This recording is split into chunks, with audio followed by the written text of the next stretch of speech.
Jadi mulailah berinvestasi emas yang fisik ya. Fisik. Setidaknya itu untuk mengamankan, menstabilkan keadaan Iya. kita masing-masing. Tapi Ini kalau paling bisa, penting. kalau misalnya Donald Trump nonton, udah Apa? gak usah perang lah ya. Oh, persentasenya. Kita damai-damai aja lah ya. Besar bahwa khususnya kuliner ya ini harus memiliki sertifikasi halal. Nah, kalau ada ketemuan di Satgas dia tidak ada sertifikasi halal, maka itu ada konsekuensi, denda besar. Iya.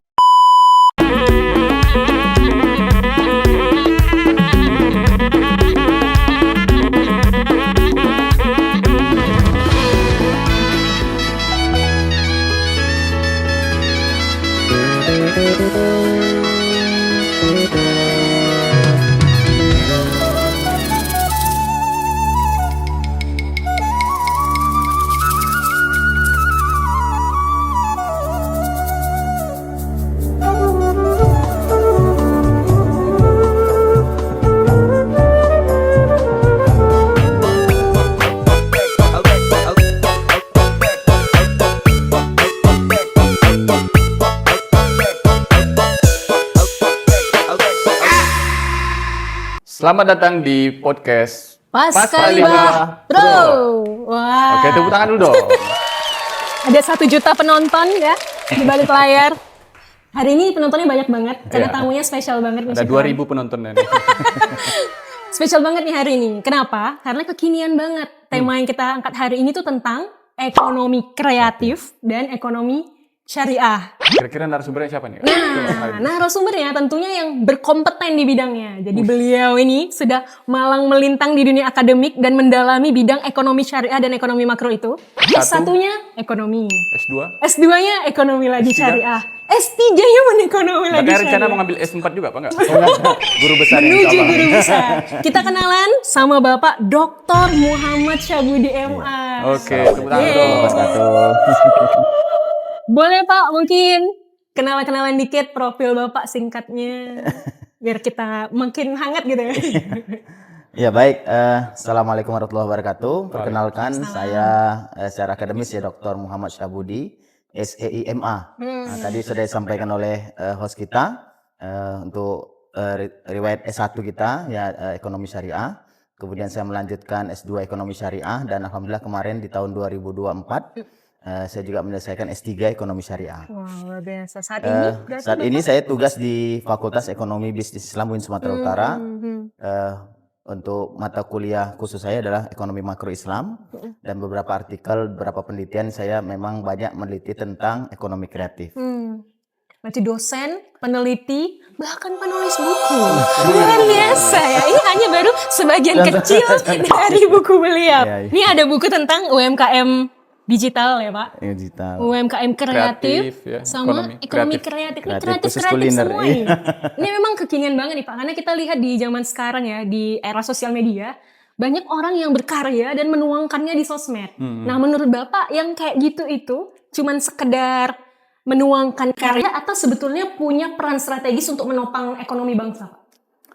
Ya kalau memang secara ekonomi mikro, konten-konten kreator itu memang secara mikro adalah untuk membangun pertumbuhan ekonomi individu sebenarnya. Individunya. Nah, tapi kalau dari skupnya kalau di secara agregat itu memang bisa ya secara tidak langsung itu juga membantu dalam pertumbuhan ekonomi. Jadi tetap ada dampaknya Dan ya, ada Pak, dampaknya. secara agregat Ekonomi tadi, makro, iya. Oke. Tapi yang dimaksud ekonomi kreatif itu apa Pak? Apa hanya sebatas yang tadi itu atau sebetulnya ada sesuatu yang kami belum tahu? Ekonomi kreatif itu apa gitu? Iya. Nah, jadi kalau ekonomi kreatif itu memang sesuatu hal yang memang bisa dia berupa bisnis, bisa berupa apapun ya, termasuk yang memang dia sifatnya unik. Ya, unik dan memang belum ada yang mencontoh. Nah, jadi kalau dari segi sektor ekonomi kreatif itu ada 17. Nah, 17. Nah, tapi yang dominan berdasarkan data pemerintah dari bidang ekonomi kreatif ya. Itu yang mendominasi itu untuk ekonomi kreatif adalah ada kuliner, ada kriya, fashion dan penerbitan. Nah, jadi dari banyak itu 4 ini yang mendominasi untuk ekonomi kreatif. Itu saat termasuk ini. yang di konten-konten medsos itu Pak gitu. Itu belum masuk, masih Oh, belum kecil, masuk. Oh, itu di masih antara kecil. Nah, yang tapi 17 itu. iya kalau dari secara global ini kan dilihat kan dari data yang aktivitas transaksinya yang terbanyak. Nah, Transaksi jadi di tunai. 4 itu yang mendominasi. Padahal yang konten tuh juga udah banyak ya, Syukri. Banyak, Iya, ya. Ternyata itu belum 4 besarnya. Belum besar. Masih lebih besar lagi Iya. kuliner. Ya, kalau kuliner kan udah pasti menguasai global ya, di mana-mana kuliner semua. Apalagi ya di sini di Indonesia banyak Ini kuliner ya, iya, Pak, ya. bahkan Medan sendiri, Sumatera Utara sendiri juga surganya kuliner kan. Iya, bener banget. Makanya Iya. nggak salah 4 besar ya. Tapi kalau kita fokus ke yang digital tadi, Kon. Iya, karena kan gini Pak, di dunia digital zaman sekarang nih, kita ini agak sulit membedakan keoriginalitasan suatu konten. Apalagi di zaman dunia digital sekarang masuk yang namanya AI.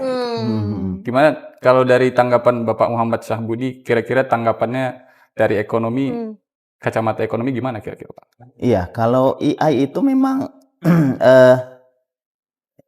ya seperti pisau ya. Seperti pisau. Jadi kan tergantung siapa yang megang ini. Iya, jadi kalau udah cerita AI ini memang sebagian bisa dianggap sebagai membantu, mempermudah. Ya. Tapi juga kalau dibuat secara yang menyeleneh itu tadi, ya itu tadi bisa kasus plagiasi itu kan. Nah, makanya kalau dia cerita, kalau misalnya untuk peranan adanya AI untuk ekonomi kreatif, ya ini kembali lagi ke ke originalan kembali. Nah, makanya dalam di dunia digital atau media sosial itu kan ada monetisasi ya. Nah, itu kan yang dia kan akan dinilai itu apakah dia terindikasi dia terjadinya plagiasi ataukah terindikasi dia menceplak punya orang. Nah, itu akan terdeteksi. Jadi dari segi ekonomi kreatif pun sebenarnya mendukung keoriginalitasan ya, Iya, Pak? Karena originalnya, yang original itulah yang dibilang ekonomi kreatif. Kreatif. Kalau plagiasi bukan ekonomi kreatif. Bukan plagiasi. Jadi sekalian kita mendorong nih ya, Iya. masyarakatnya menonton. Berarti sekarang tergantung kita ya. Tergantung kita. Pemakaiannya seperti apa? AI itu apakah ditujukan untuk meningkatkan kreativitas, membantu, iya. ya membantu, atau memang justru sebaliknya gitu? Sebaliknya. Bisa untuk menurunkan kreativitas kita karena Malas hanya ya jadinya. malas jadinya kan. Biar dia yang bikin. Banyak plagiat jadinya. Gitu. Walaupun sebenarnya mempermudah, sebenarnya AI itu kan mempermudah. Mudah ya. Tapi keoriginalitasannya Original itu yang menjadi poin penting ya, dipertanyakan. poin Poin penting. Ya, titik beratnya ya. Makanya kalau dia Semoga- bisnis ekonomi kreatif itu kan harus ada haki dia kan. Iya, Nah, jadi haki itulah yang menentukan dia bahwa kalau ke kekreatifannya itu menjadi hak patennya dia. Nah, kan banyak itu kemarin misalnya kasus ekonomi kreatif kuliner itu kan ada sempat rebutan merek kan, gara-gara Iya, merek. iya. Nah, sempat Namanya kasus aja gitu. ayam geprek dulu kemarin kan, pernah dengar. Nah, jadi gara-gara itu sampai di pengadilan juga jadinya kan, gara-gara kan itulah karena dia punya haki, walaupun ada dia pertama kali buat karena dia kalah di haki, nah jadi itu juga. Yang punya haki yang menang. Yang punya haki yang menang. Iya. Jadi sekalian kita mendorong ini ya Pak ya. Iya, untuk jadi yang punya pelaku-pelaku usaha tuh kreatif. harus dihakikan ya, gitu. Hakikan dan tetap jaga originalitasnya Originalitas, walaupun iya. tadi pakai AI. Iya. Nah tadi bapaknya nih keahliannya nggak hanya ekonomi kreatif tapi juga ekonomi syariah ya Pak. Ekonomi syariah. Ini kayaknya sesuatu yang cukup apa ya? Gimana Pak? Saya sebagai orang awam melihatnya apakah ini sebenarnya hanya untuk muslim Pak ekonomi syariah? Terus apa sih daya tariknya ekonomi syariah dibandingkan yang konvensional? Ya. Oh. Iya, kalau cerita dari aspek syariah dan konvensional sebenarnya tidak jauh berbeda. Nggak jauh beda. Nah, kalau dari segi kesyariahan kan tetap ada kejujuran, ya di konvensional juga tetap ada. Ya, kemudian dari segi transparansi di konvensional juga tetap ada. Oke. Nah, tapi yang membedakan sedikit itu adalah motivasi atau motorik penggeraknya. Nah, bahwa yang dikatakan syariahnya itu segala aktivitas ekonomi, ya baik dia bisnis ekonomi kreatif ya ataupun bisnis yang lain, itu adalah kepada ukhrawi akhirat. Wah. Nah, Jadi di dunia ya sukses karena di akhirat karena sukses kita gitu ya, Pak. bagaimana meyakinkan bahwa yang kita buat itu tujuannya tidak hanya pada dunia. Jadi tujuan kegiatan aktivitas itu juga nanti akan dipertanggungjawabkan di akhirat. ukhrawi tadi. Ukhrawinya. Kalau misalnya ada yang Lillahi ta'alanya gitu dia. Iya. kalau misalnya ada yang jualan ini Pak, misalnya saya punya teman kan dia jualan busana-busana muslim gitu. Masuk ekonomi syariah nggak kira-kira? Iya tuh Pak, jualan busana muslim Pak. Ekonomi syariah ya tuh Pak. Ya kalau dari segi ekonomi kreatifnya masuk ke fashion. Nah, tapi karena dia menjualnya brandnya adalah brand agama, ya dia jualan pakaian syar'i, yaitu ya memang ya kriterianya masuk kategori yang ekonomi ya bisnis yang syariah. Oh jadi dilihat dari motivasinya ya, karena Iya, ada motivasi. ukhrawinya tadi Iya, itu ya. karena dia memang bagaimana mendakwahkan pakaian yang menutup aurat kan gitu dari Tapi Pak ini bukan berarti jadi sempit ya, artinya hanya untuk muslim. Oh tidak. Ya ekonomi Islam juga universal. Memang Gimana, Pak? dari aktivitas ekonomi kan kita lebih menekankan ekonomi syariah lebih menekankan pada etika misalnya, ya etika bisnis. Nah bagaimana dalam bisnis itu utamakanlah kejujuran, Oke. tidak boleh mengurangi timbangan. Kemudian bagaimana menciptakan keadilan. Nah, jadi ya artinya tidak hanya fokus kepada Muslim saja. Oke. Karena nilai-nilai itu berlaku universal. Berlaku Semua universal. orang juga pengen transparan, Iya. adil gitu. Nilai-nilainya mengedepankan nilai-nilai positif juga. Positif, sebenarnya. iya. Mantap. Terus kalau kita tarik ke kondisi saat ini nih Pak. Ya nih Pak, karena kan kita baru aja nih, kita dapat berita, apalagi di medsos gitu kan, ada banyak berita terkait Iran, Amerika, Israel gitu kan, gonjang-ganjing perang dunia ketiga gitu. Iya. Kira-kira dari menurut pandangan Bapak, apa dampaknya untuk ekonomi global kita gitu kira-kira Pak? Iya, kayak ekonomi global ya, memang dari isu ya, bahkan sekarang udah genjatan senjata kan, ya disepakati bahwa dari Iran dan Israel ya, bahwa memang ini kalau kondisi ekonomi memang tidak terlepas dari pengaruh Amerika, ya terutama dari tidak menentunya sikap dari Donald Trump juga ini kembali ke Amerika ya. Nah jadi ini kalau khusus Indonesia ini masih banyak mengalami banyak kendala. Ya misalnya masalah problem turunnya daya beli masyarakat. Kemudian World Trade ya, kemudian kebijakan kemarin Donald Trump juga menaik tarif pajak kemarin. Kemudian ini lagi tambah isu perang dunia ketiga. Yang baru-baru ini juga Selat Hormuz itu kan ada isu akan ditutup, ini kan berdampak kepada minyak dunia. Nah, kalau Indonesia kalau cari cerita minyak dunia ini bergantung sekali ya. Jadi semuanya jadi naik. Ya, semua jadi naik, harga jadi naik, inflasi jadi naik. Nah, ini kan juga menjadi PR besar lah ya, terutama Indonesia. Dan juga memang ada dalam jangka panjang ya, zero emisi 2060, kemudian nawacita Indonesia 2030. Itu bisa terganggu juga Pak dengan keadaan ini? Bisa nggak tercapai Pak? Bisa nggak tercapai, memang penggunaan BBM fosil ini memang tidak bisa kita nggak pakai. Ya, walaupun ada program jangka panjang pemerintah juga di masa Pak Prabowo itu akan mengganti lah. Termasuk ini isu kemarin Presiden Rusia Putin kan menawarkan bagaimana penggunaan sumber daya itu menggunakan nuklir, bahkan bersedia menggunakan itu. Jadi kalau misalnya kita tarik Pak dari geopolitik itu ke Indonesia, benang merahnya ya kalau kita ambil itu memang berdampak. Ya memang kita harus siap-siap mengantisipasi kalau memang itu terjadi. Memang perubahan kondisi ini tidak bisa diprediksi ya. Kita hanya bisa mempersiapkan kira-kira apakah dari segi ekonomi ini akan mempengaruhi terutama kegiatan aktivitas ekspor dan impor. Nah kita nih Pak yang dalam tanda kutip orang awam bisa ngelakuin apa ya Pak untuk menghadapi situasi tadi? Mungkin biar kami tahu juga dari dokternya langsung ya. Kami bisa apa nih Pak? Seorang ekonomi deh.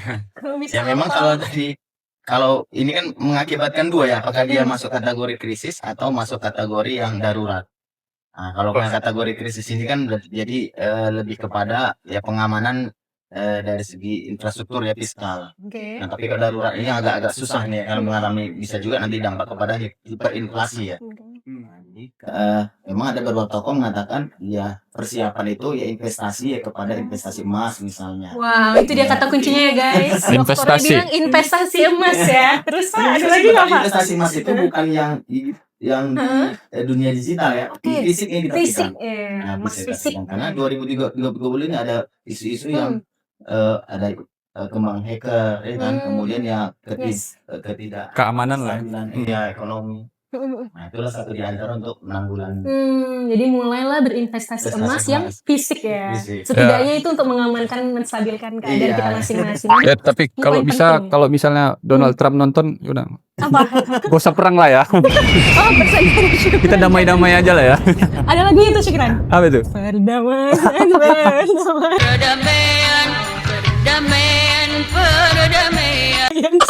Iya. Pak, ngomong-ngomong ekonomi nih Pak. Indonesia sendiri, tahun depan kita mau buat hajatan bangsa yang gede banget. Namanya Sensus Ekonomi 2026. Dan ini gede karena akan mencakup seluruh pelaku usaha di Indonesia. Termasuk diantaranya yang ekonomi digital, yang ekonomi kreatif. Cuman tantangannya nih Pak, yang ekonomi kreatif ini terutama yang kayak tadi konten-konten gitu ya, mungkin nggak kelihatan tuh Pak. Apa ya Pak yang bisa kami lakukan, yang bisa juga kontribusi dari masyarakat supaya mau gitu didata dalam sensus ekonomi ini. Karena kan ini bahan dasar kita nih Pak untuk perencanaan ke depan, untuk memetakan kekuatan ekonomi bangsa, mau dibawa kemana, biar tahu dulu kan di sensus nih. Cuman memang ada tantangan tadi tuh Pak, keengganan, belum lagi yang nggak kelihatan ya, yang intangible, apa tuh bahasanya? Yang nggak kelihatan tuh Pak, yang di medsos. Kita kira kan, pengangguran, rupanya uangnya banyak dari selebgramnya. Itu gimana ya pandangan dari Bapak ya, kaitannya antara kondisi ekonomi kreatif kita dengan hajatan besar bangsa tadi itu, si sensus ekonomi 2026. Ya, sensus ekonomi 2026 ini memang khusus ya ke ekonomi ya. Betul. Jadi yang informasinya bahwa kegiatan sensus ini kan 10 tahun 3 kali. Ya, termasuk inilah jatahnya di 2006 adalah ekonomi. Nah, terkait dengan ekonomi kreatif, ya memang jadi tantangan ya. Jadi tantangan memang untuk menjadi data ya, menjadi mencari data, kemudian bagaimana data itu bisa mengakomodir ya bahwa para pelaku ekonomi kreatif itu bisa menjadi terdaftar lah, ya, terdaftar dalam konsensus, kemudian data-data yang terkumpul itu bisa menjadi acuan dalam penentuan keputusan dalam kegiatan aktivitas bisnis. Betul. Jadi sebenarnya Bapak juga merasa ini penting ya Pak ya, Sangat kesadaran penting, untuk sangat berpartisipasi penting. ya. Boleh dong Pak disampaikan teman-teman jangan lupa ikut sensus ekonomi 2006. Ya karena kan banyak juga Pak di masyarakat ini yang belum tahu juga Belum tahu, belum kenal. sensus ekonomi itu gimana misalnya kan, atau BPS itu gimana. Takutnya nanti kalau kita datang tuh mereka pada menolak gitu, pada takut didata gitu. Karena kan kejadiannya di lapangan juga seperti itu gitu. Kira-kira pesannya untuk Iya, boleh dong Pak. teman-teman pelaku usaha ini kira-kira dari seorang ekonomi Senior. Ya, kita memang menghimbau ya ke kawan-kawan para pelaku ekonomi kreatif, ya silakan mendata diri Anda, ya usahanya Anda, ya supaya bisa terdata di BPS. Nah, jadi gunanya itu banyak ya. Kalau Anda terdata di BPS, nanti kemudian bisa nanti terdata di Dinas Koperasi. Nah, itu nanti Anda mungkin bisa mendapatkan bantuan dana dari koperasi, bantuan-bantuan UMKM misalnya. Nah, jadi ini sangat penting ya. Jadi ya kalau ada nanti petugas dari BPS ya, untuk mendata, ya open mind lah ya, bisa ya supaya meningkatkan data ya, kemudian membantu pertumbuhan ekonomi sehingga itu dapat menumbuhkan ya ke depan. luar biasa. Tepuk Terima tangan dulu. kasih Pak Syabudi, dukungan akademisi untuk sensus ekonomi 2026. 26. Ini satu pesan terakhir Pak. Iya. Satu pertanyaan terakhir. Pesan untuk generasi muda yang ingin memulai atau yang udah mulai terjun ke dunia ekonomi kreatif atau ekonomi syariah, yang takut gitu atau ragu untuk memulai. Kira-kira pesannya Mungkin apa? boleh juga Pak diintisarikan dari penelitian Bapak. Bapak kan sebenarnya udah banyak nih kajian ekonomi kreatif dan syariahnya. Dari hasil empirisnya apa ya Pak bisa disampaikan ke anak muda, hasil dari uji coba Bapak yang panjang itu Penelitian yang bisa itu. kami bawa pulang apa ya Pak? Ya, pesan saya ya untuk para pelaku anak muda atau pelaku ekonomi kreatif, ya jangan pernah menyerah. Ya, ingat ada, kalau dalam buku saya ini ada namanya pentahelix namanya. Yang mana Pak? Yang mana Pak? Yang ini, yang ini, yang ini. biru. Yang ini. Oh, ini ya. Yang ini Oh. guys. Nah, Lebih detailnya di sini. pentahelix, ya. Terus Jadi pentahelix adalah kolaborasi. Ya, jadi bagaimana mengkolaborasi para pelaku ekonomi kreatif, nggak bisa kerja sendirian kita. Ya, harus berkolaborasi. Jadi pentahelix itu ada namanya ABCGM. Ya, jadi ada kolaborasi dengan akademis dan macam ini saya diundang dari akademis, kemudian dari pelaku bisnisnya, ya, C-nya adalah komunitas. Nah, jadi pelaku ekonomi kreatif itu harus punya komunitas, jangan sendirian. Harus kumpul-kumpul lah ya. Harus berkumpul. Ya. Ya. Kemudian government dari pemerintah, ini termasuk peran BPS dari pemerintah. Kemudian adalah mentor. Ya, jadi pelaku ekonomi itu atau ekonomi itu harus punya mentor. Ya. Itu ada di buku itu Pak? Ada di buku ini. artinya teman-teman harus coba cari buku ini ya. Itu dapat di mana Pak nanti kalau misalnya Bisa mau- ditemukan Ada di di Merdeka Kreasi. Oh, Merdeka bisa Kreasi, dibeli online oke. juga mungkin ya Pak. Di online. Oh, karena kan zaman kreatif dan digital ya. Beli online. Dan satu di antaranya ekonomi kreatif penerbitan. Oh, Penerbitan masuk juga ya penerbitan. Jangan lupa penulisnya Bapak Dr. Muhammad Syabudi SEMA. Banyak sekali pasti ilmunya. Tapi setidaknya satu itu aja tuh udah bermakna banget bahwa kuatkan kolaborasi. Ya. Pentahelix kolaborasi. Luar biasa Bapak, terima kasih banyak sudah berkenan meluangkan waktunya ya syukuran. Iya. Ini pasti jadi satu pencerahan buat kami yang khususnya bukan orang ekonomi. Jadi lebih kenal ekonomi digital, ekonomi kreatif, ekonomi syariah. Lebih tercerahkan gitu ya. Iya, lebih tercerahkan. Terima kasih Bapak. Terima kasih teman-teman Terima kasih banyak, semuanya Pak. yang sudah Tepuk tangan dulu join. dong. Oke, kawan-kawan Paskalibah Pro, itu dia tadi ngobrol-ngobrol sederhana bersama Bapak Muhammad Syahbudi terkait ekonomi syariah. Kira-kira Bapak ada lagi yang mau disampaikan atau misalnya ada terkait yang Bapak mau sampaikan terkait bukunya mungkin atau apanya sekali. Silakan Pak. Oke, baik sahabat. Paskalibah Bro. Nah, menarik ya terakhir tentang untuk closing saya. Khususnya kepada ekonomi kreatif kuliner. Nah, ini yang termasuk di buku putih ini ya. Nah, jadi kita sudah membuat penelitian ya tentang ekonomi kreatif khususnya kuliner halal. Nah, jadi informasi terbaru bahwa pemerintah ya khususnya Kementerian Agama dan sudah dibentuk Satgas ya bahwa 2026 seluruh produk UMKM itu harus sudah memiliki sertifikasi halal. Nah, ini yang menjadi satu di antara bagaimana pencapaian SDGs ya 2030 khususnya pada ekonomi kreatif. Nah, jadi ini menjadi penting ya bahwa sampai 2026 ke depan ini juga berhubungan dengan sensus ya.